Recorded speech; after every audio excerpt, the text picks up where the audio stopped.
Hallelujah. जय मसीह की प्रियो। प्रभु यीशु मसीह की सामर्थ्य और जीवित नाम में आप सभी को जय मसीह की प्रियो। आज हम देखेंगे बाइबल में अय्यूब की पुस्तक में 28 अध्याय। इसमें लिखता है प्रियो कि बुद्धि की प्रशंसा करते हुए लिखा है कि ना कुंदन उसकी कोई बराबरी कर सकता है और ना ही कोई चोखे सोने कांच उसकी बराबरी कर सकता है। बुद्धि तो प्रशंसा योग्य है और वह सिर्फ परमेश्वर यहोवा से आती है और बुद्धि को कोई खरीद नहीं सकता और बुद्धि को कोई किसी चीज़ में बराबरी नहीं कर सकता। वह सिर्फ परमेश्वर यहोवा की ओर से आती है और परमेश्वर यहोवा ने अपने वचनों में कहा है, जिसे भी बुद्धि घटी वह यहोवा से मांगे, क्योंकि वह चोखे सोने से भी, धन दौलत से भी, इस संसार के हर एक कीमती चीज़ों से भी बढ़कर है।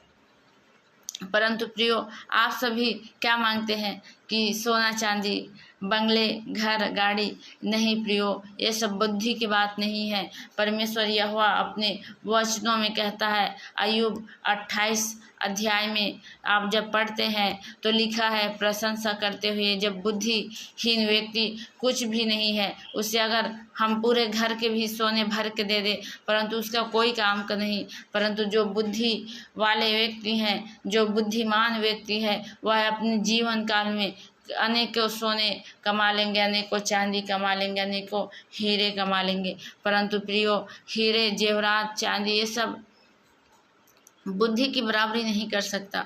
बुद्धि तो परमेश्वर यहोवा की देन है जो हर एक जन के पास नहीं होता। परंतु प्रियो, पवित्र शास्त्र हमें बताता है कि जिसे भी बुद्धि घटी वो यहोवा से मांगे और परमेश्वर यहोवा सबको देता है और वह तुम्हें भी दिया जाएगा। हालेलुया।